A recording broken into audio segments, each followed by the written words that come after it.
नमस्कार दोस्तों, स्वागत है आपका आज के इस वीडियो में। आज है हमारा डे 4 और जैसे कि आपको पता है कि हम रिवीजन कर रहे हैं, रिवीजन बैच हमारा चल रहा है। तो आज हम इस चैप्टर का रिवीजन करते हैं। अगर वेटेज की बात करें तो 8 नंबर के सवाल आपके इस चैप्टर से आने वाले हैं। तो एक एक क्वेश्चन को हम एक एक टॉपिक को हम लोग एक एक क्वेश्चन की तरह समझने वाले हैं कि अगर वो एग्जाम में आ जाता है तो आप उसे कैसे अटेम्प्ट करेंगे। ठीक है, तो सबसे पहला जो टॉपिक है वो है evolution and meaning of bank. अगर इस टॉपिक को दो क्वेश्चन में तोड़ा जाए तो ये एक अलग क्वेश्चन बनता है, ये एक अलग क्वेश्चन बनता है, दो दो नंबर का। तो सबसे पहला सवाल आपको ये पूछा जा सकता है कि ये जो बैंक वर्ड है ये आया कहाँ से और इसका मतलब क्या होता है। तो देखिए, ये जो इंग्लिश वर्ड है बैंक, इसका मतलब होता है हीप या मास। हीप का मतलब होता है ढेर, मास का भी मतलब होता है ढेर या ज्यादा। अब ये जो इंग्लिश वर्ड है बैंक, ये कहाँ से आया? तो इटालियन वर्ड है बैंका या एक फ्रेंच वर्ड है बैंक्यू। इन दोनों के मिश्रण से एक इंग्लिश शब्द बना बैंक। अब ये जो शब्द है बैंका और बैंक्यू, इसका मतलब क्या होता है? इसका मतलब होता है बेंच फॉर मनी एक्सचेंज, मतलब एक ऐसा बेंच जिसपे मनी का एक्सचेंज होता है। पहले के ज़माने में क्या होता था ना कि ये जो यूरोपियन मनी लेंडर्स होते थे ना, वो एक बेंच पे बैठ जाते थे बहुत सारे पैसे लेके। एंड उसी बेंच पे वो लोग पैसे एक्सचेंज करते थे या देते थे जिसको भी ज़रूरत होती थी।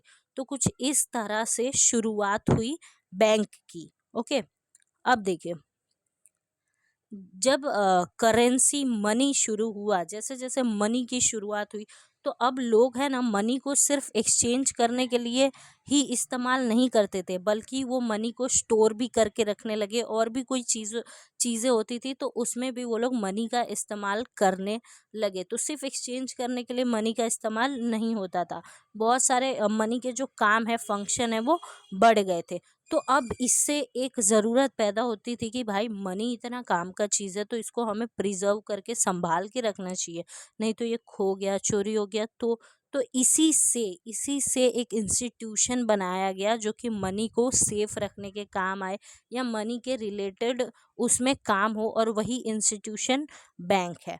ठीक है, तो आपको इतना ये वाला क्वेश्चन क्लियर हो गया कि ओरिजिन ऑफ बैंक क्या है, यानी बैंक की शुरुआत कैसे हुई और क्यों हुई। अब हमारा अगला सवाल आता है, what is the meaning of bank? ये बैंक का मतलब क्या है? तो देखिए, बैंक एक ऐसा इंस्टीट्यूशन है जिसके पास पावर है कि वो लोगों के सेविंग्स को कलेक्ट करे, लोगों के डिपॉजिट्स को कलेक्ट करे, एंड जिन्हें भी पैसों की ज़रूरत है वो उन्हें पैसे दे। अब जिन भी लोगों ने बैंक में डिपॉजिट किया है, जब वो अपने पैसे वापस चाहते हैं तो वो बैंक में जाके अपने पैसे ले सकते हैं। ठीक है, तो यही होता है बैंक। ओके, यहाँ पे आप और देख सकते हैं, बैंक एक कमर्शियल ऑर्गेनाइजेशन है, यानी कि बैंक प्रॉफिट के लिए काम करता है, जो लोगों के डिपॉजिट लेता है, सेविंग्स लेता है, एंड बदले में लोगों को इंटरेस्ट देता है, रिटर्न के तौर पे इंटरेस्ट देता है।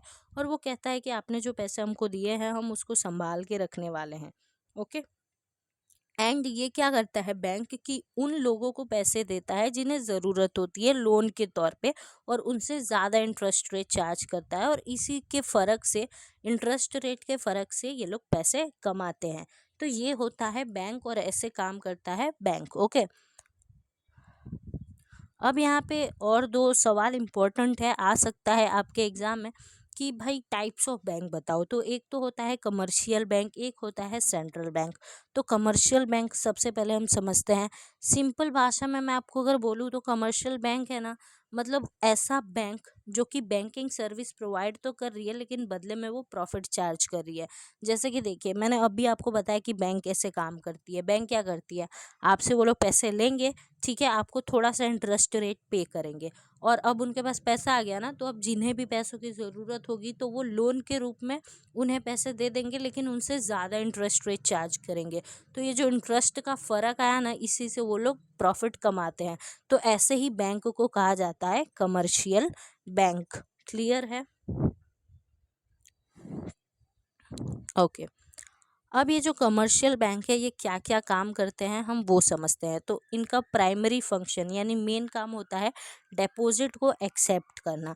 अब डिपॉजिट एक्सेप्ट करने के लिए भाई 3 तरह की सुविधा आपको दी जाती है कस्टमर्स को। आप चाहो तो अपना करंट अकाउंट खुलवा के उसमें डिपॉजिट कर सकते हो। अब ये करंट अकाउंट देखिए कोई भी नहीं खुलवा सकता, वही खुलवा सकता है जिसका बिजनेस है, जो फर्म है रन करता है, वही इंसान करंट अकाउंट यूजुअली खुलवाता है। इसमें क्या होता है कि आप दिन में कितने बार भी पैसे डालो, कितने बार भी निकालो, लेकिन हाँ इसमें क्या होता है ना कि आपको बैंक वालों की तरफ से इंटरेस्ट नहीं मिलता है। यूजुअली अगर आप बैंक में पैसे जमा करोगे ना तो आपको इंटरेस्ट मिलते हैं, लेकिन अगर आपके पास करंट अकाउंट है उसमें अगर आप पैसे डालते हैं तो आपको इंटरेस्ट मिलेगा नहीं, बल्कि आप ही को कुछ ना कुछ चार्जेस देना पड़ेगा। ठीक है।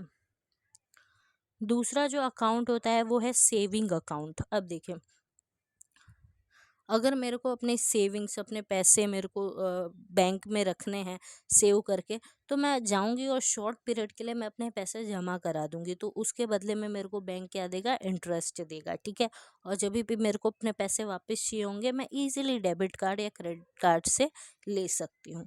ठीक है। उसके बाद तीसरा जो डिपॉजिट आता है वो है रेकरिंग डिपॉजिट। अब देखिए कुछ लोग ऐसे होते हैं ना कि जो बहुत सारा पैसा एक ही बार में नहीं जमा करवा सकता है, वो लोग थोड़े थोड़े पैसे हर महीने या कुछ कुछ टाइम पर लोग जमा करते रहते हैं। तो फिर धीरे धीरे क्या होता है कि वो पैसा ज़्यादा बढ़ जाता है। तो ये होता है रेकरिंग अकाउंट, यहाँ भी आपको इंटरेस्ट मिलता है अच्छा खासा। एंड चौथा जो डिपॉजिट है वो है फिक्स टर्म डिपॉजिट। इसमें क्या होता है कि हम अपने जो पैसे हैं वो एक फिक्स टाइम के लिए फिक्स कर देते हैं, 10 साल, 15 साल, 5 साल, और इस पे आपको बहुत ज़्यादा इंटरेस्ट मिलता है। तो ये पहला काम होता है कमर्शियल बैंक का, आपके डिपॉजिट को एक्सेप्ट करना। और डिपॉजिट को एक्सेप्ट करने के ये 4 माध्यम है: saving account, current account, recurring account and fix account. ठीक है। अब जो दूसरा इनका काम होता है वो होता है प्रोवाइडिंग क्रेडिट फैसिलिटी।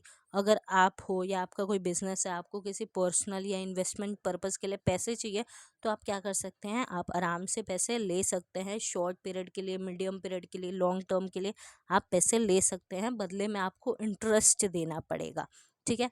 तीसरा पेमेंट एंड विड्रॉन फैसिलिटी। आपको बैंक वाले, जो कमर्शियल बैंक वाले हैं, आपको ये भी फैसिलिटी देते हैं कि आप अपने पैसे आसानी से निकाल भी सकते हो और डाल भी सकते हो।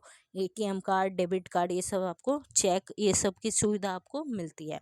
चौथा है क्रेडिट क्रिएशन। अब देखिए बैंक्स क्या करते हैं ना कि क्रेडिट क्रिएशन करते रहते हैं ताकि इकोनॉमी में जो सप्लाई ऑफ मनी है वो अच्छी तरह से होता रहे और लोगों के जो मनी के डिमांड्स है वो पूरा होता रहे। देखिए जब क्रेडिट क्रिएशन बढ़ता है तो जो सप्लाई ऑफ मनी है वो बढ़ता है, और जब क्रेडिट क्रिएशन घटता है तो सप्लाई ऑफ मनी घटता है। इसका सिंपल से मैं आपको मतलब बताती हूँ कि ये क्रेडिट क्रिएशन होता क्या है। देखो मैंने बैंक में कुछ पैसे डाले, ठीक है, तो मैंने सपोज 5,000 रुपये डाले, तो वो लोग सर्टन उसमें से 5,000 में से थोड़ा सा पैसा तो साइड में रख के, सपोज 10%, तो 5,000 में से 500 साइड रख लिया, तो 4,500 रुपये उनके पास बच गए। अब वो पैसों का वो क्या करेंगे, वो किसी और को देंगे जिसको भी ज़रूरत होगी, उनसे इंटरेस्ट लेंगे। ठीक है। तो ऐसे पैसा वो है वो घूमता रहेगा, घूमता रहेगा, घूमता रहेगा।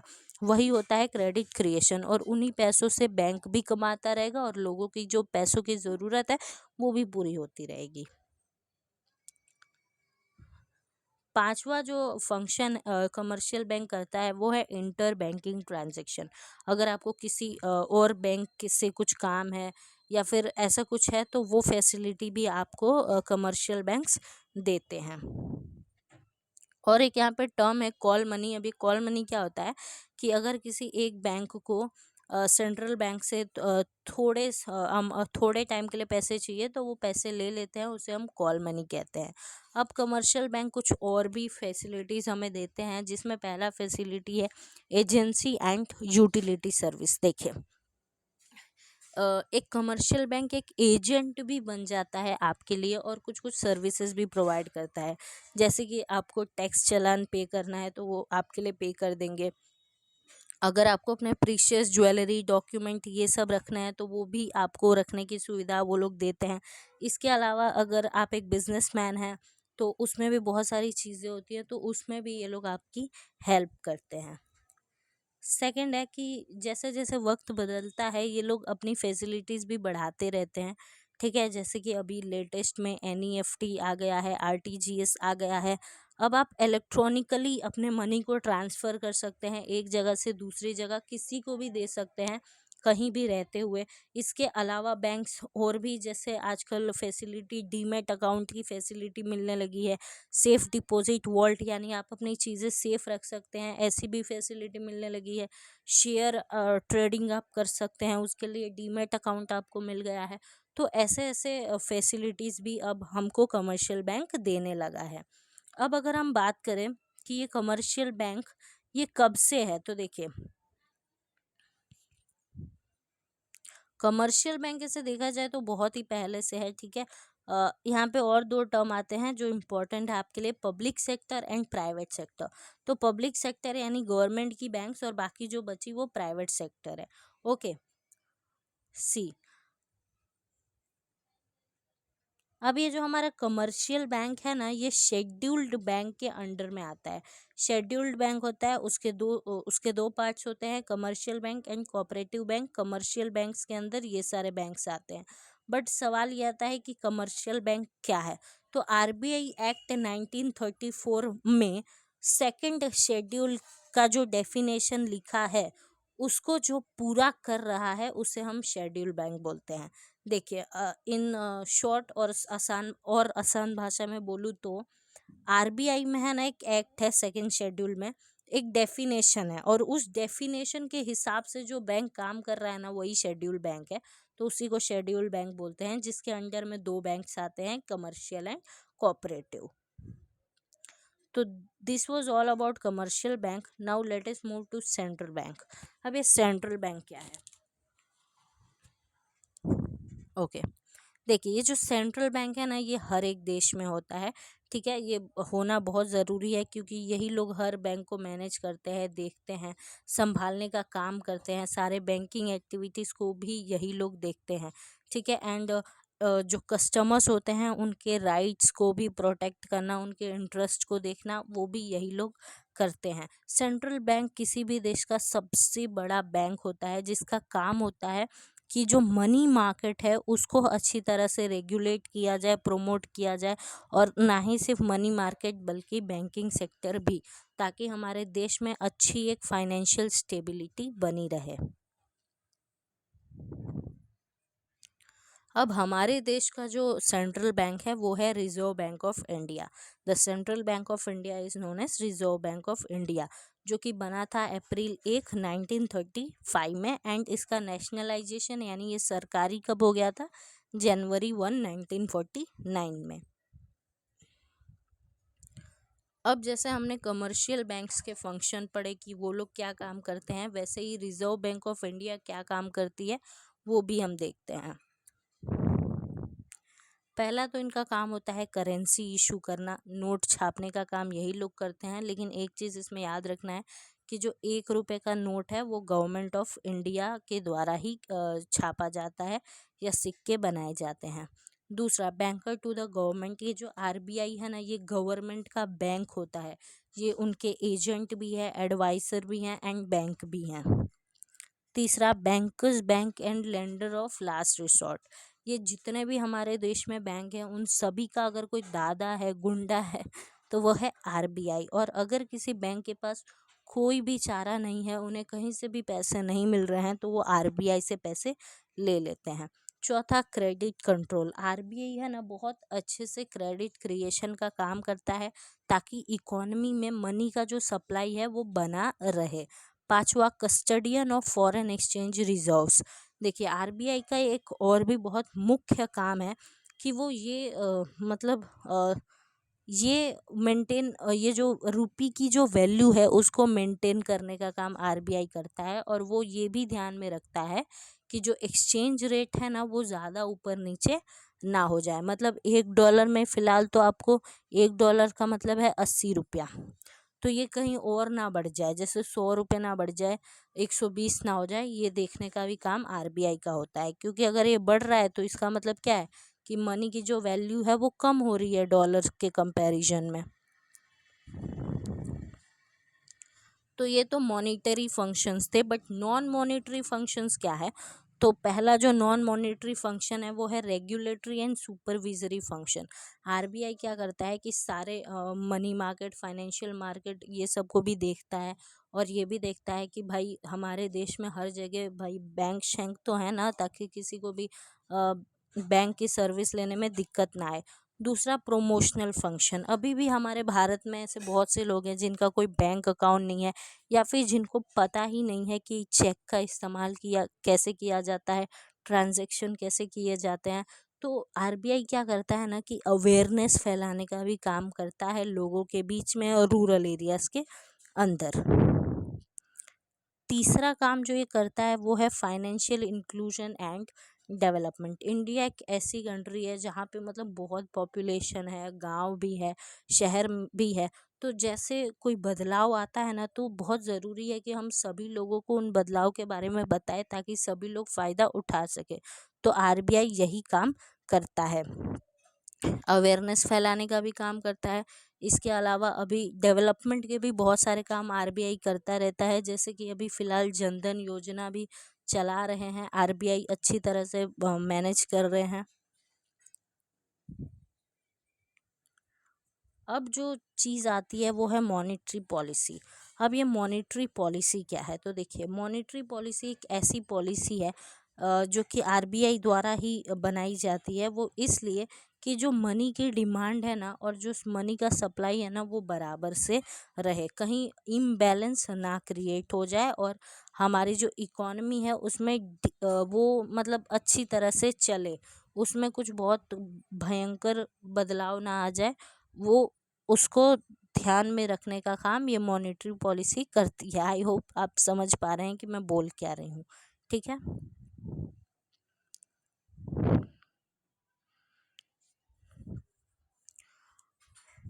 Now let us see instruments of monetary policy, जिसमें पहले क्वांटिटेटिव मेजर्स आते हैं और उसके बाद क्वालिटेटिव मेजर्स आते हैं। क्वांटिटेटिव मेजर्स में अगर हम बात करें तो पहला है बैंक रेट। जब कमर्शियल बैंक को पैसों की ज़रूरत होती है तो वो लोग आरबीआई से पैसे लेते हैं, तो जिस रेट पे वो लोग आरबीआई से पैसे लेते हैं उसको कहा जाता है बैंक रेट। ओके। एंड अब समझिए कि इसका इस्तेमाल कैसे किया जाता है आरबीआई के द्वारा मनी के डिमांड और सप्लाई को बैलेंस रखने में। अब सपोज़ कि हमारा जो इकोनॉमी है यहाँ पे बहुत ज़्यादा पैसा हो गया है, तो जब बहुत ज़्यादा पैसा हो जाता है तो मैंने आपको बताया है कि इन्फ्लेशन हो जाता है, महंगाई हो जाती है। तो उसको कंट्रोल करने का क्या उपाय है? उसको कंट्रोल करने का एक ही उपाय है कि आरबीआई जो पैसा फैला हुआ है ना मार्केट में उसको अपने पास ले लें। तो ये लोग क्या करेंगे कि ये जो बैंक रेट है ना, बैंक रेट को बढ़ा देंगे।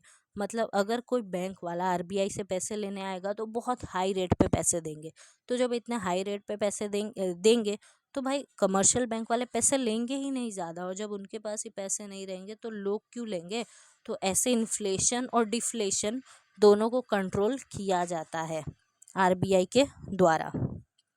दूसरा है repo rate and reverse repo rate. अब देखिए, कमर्शियल बैंक को और भी जल्दी पैसे चाहिए, सपोज 1 दिन, 7 दिन या 15 दिन के अंदर, तो वो लोग क्या करते हैं, कुछ सिक्योरिटीज़ को बेच देते हैं आरबीआई के पास और बोलते हैं कि हम वापस आके आपसे ये ले लेंगे, लेकिन फ़िलहाल हमको पैसे दे दीजिए। तो जिस रेट पे आरबीआई उन्हें उस समय पैसे देती है उसको कहते हैं रेपो रेट। और समझ लो सिचुएशन उल्टा हो जाए कि आरबीआई को पैसों की ज़रूरत पड़ गई, तो वो जिस रेट पे पैसे लेती है कमर्शियल बैंक से उसको कहते हैं रिवर्स रेपो रेट। अगेन जो मैंने आपको ऊपर समझाया ना वही लॉजिक है। देखिए, अगर बहुत ज़्यादा महंगाई है तो ये जो आरबीआई है वो क्या करेगी, वो रेपो रेट बढ़ा देगी। जब रेपो रेट बढ़ा देगी तो बैंक वाले उतने पैसे लेंगे नहीं, जब उनके पास पैसे नहीं रहेंगे तो लोगों को पैसे देंगे नहीं, तो मनी का सप्लाई कम हो जाएगा एंड जो इन्फ्लेशन बढ़ा हुआ है वो कम हो जाएगा। ऐसे ही डिफ्लेशन में। ठीक है।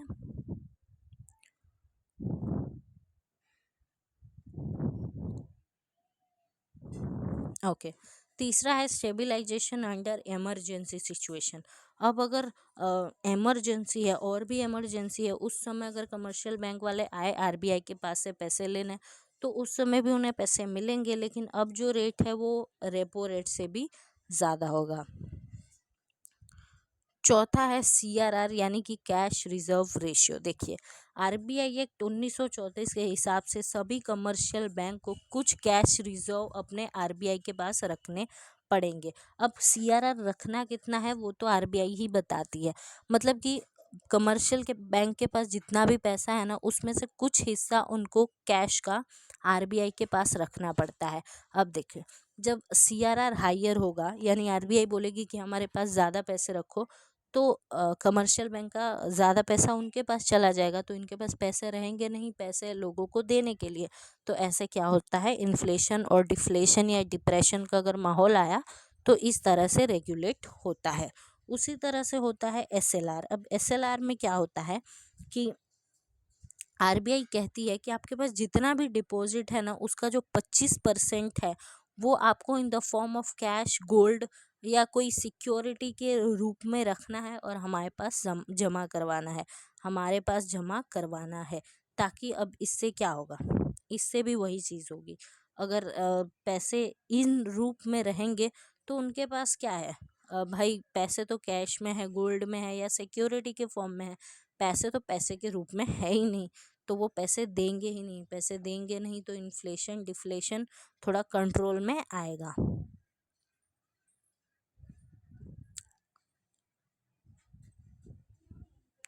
Open market operation. अब देखिए, कभी कभी क्या होता है कि RBI है ना, ये जो मनी का सप्लाई जब बहुत ज़्यादा बढ़ जाता है ना मार्केट में, तो खुद RBI आती है और पैसे लेती है मार्केट से in the form of government bond. और जैसे ही ऐसा होता है तो बहुत सारा पैसा RBI के पास आ जाता है, और जो इकोनॉमी में पैसा घूम रहा है वो आ जाता है RBI के पास से, और ऑलरेडी इन्फ्लेशन अपने आप कंट्रोल में हो जाता है। Last one is sterilization of RBI accounts against shocks arising from excessive increase or decrease in amount of foreign exchange. Okay, कभी कभी क्या होता है कि हमारे कंट्री में ज़्यादा फॉरेन एक्सचेंज रिजर्व आ जाता है, या फिर हमारे कंट्री में फॉरेन एक्सचेंज रिजर्व्स एकदम गायब हो जाते हैं। उस समय पे खुद RBI आती है ओपन मार्केट में, एंड वो क्या करती है, अगर बहुत सारा फॉरेन एक्सचेंज रिजर्व बढ़ गया है तो ये लोग कुछ बॉन्ड के रूप में क्या करेंगे, उन पैसों को कलेक्ट कर लेंगे। मतलब बॉन्ड बेच के उन पैसों को कलेक्ट कर लेंगे। और अगर पैसे एकदम नहीं है, मतलब फॉरेन एक्सचेंज रिजर्व्स मार्केट में है ही नहीं, उस समय ये लोग उल्टा करेंगे। तो कुछ इस तरह से RBI चीज़ों को मैनेज करता है।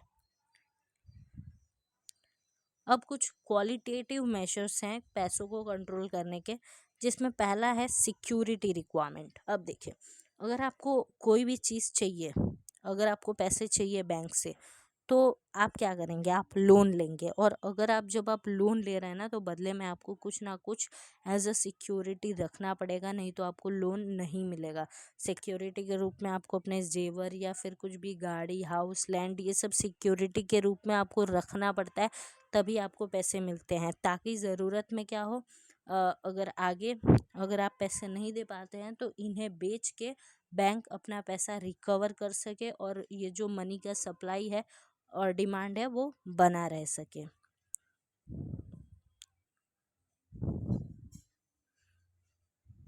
दूसरा है मार्जिन रिक्वायरमेंट। अब देखिए, RBI है ना, लोन देने के लिए एक मार्जिन सेट करता है। देखिए, आप सपोज आपको कुछ 10 लाख रुपए के ज़रूरत है, ओके, 10 लाख रुपए की आपको ज़रूरत है, और आप सिक्योरिटी में अपना घर दे रहे हो जो कि लेट्स से 1 करोड़ रुपए का है, ठीक है। तो हमेशा है ना, हमेशा RBI क्या करेगी, ये जो आपने सिक्योरिटी दिया है ना, इसी के हिसाब से आपको लोन देगी। अगर आपने सिक्योरिटी में कुछ 20 लाख रुपए का कोई सामान रखा होता है ना, तो आपको 10 लाख रुपए बिल्कुल नहीं मिलते, बिल्कुल भी नहीं मिलते, ठीक है। तो एक मार्जिन के हिसाब से ही बैंक आपको लोन देती है, जैसा आपका सिक्योरिटी वैसा आपका लोन। तीसरा है सीलिंग ऑन क्रेडिट। RBI आप मतलब बताता है कि कितना भाई आपको क्रेडिट देना है और कितने हद तक देना है। चौथा है डिस्क्रिमिनेटरी इंटरेस्ट रेट। देखिए, जैसे लोग वैसे इंटरेस्ट आपको देने पड़ेंगे। अगर कोई बहुत अमीर आदमी है तो उनसे अमीर मतलब अमीर नहीं, ज़्यादा इंटरेस्ट रेट चार्ज किया जाएगा, और अगर कोई गरीब किसान है या गरीब लोग हैं तो उनसे कम इंटरेस्ट रेट लिया जाएगा, ताकि ये जो मनी का डिमांड एंड सप्लाई है ये परफेक्ट रहे। तो कुछ इस तरह से हमारा ये चैप्टर भी कंप्लीट होता है। सी यू टुमारो अगेन।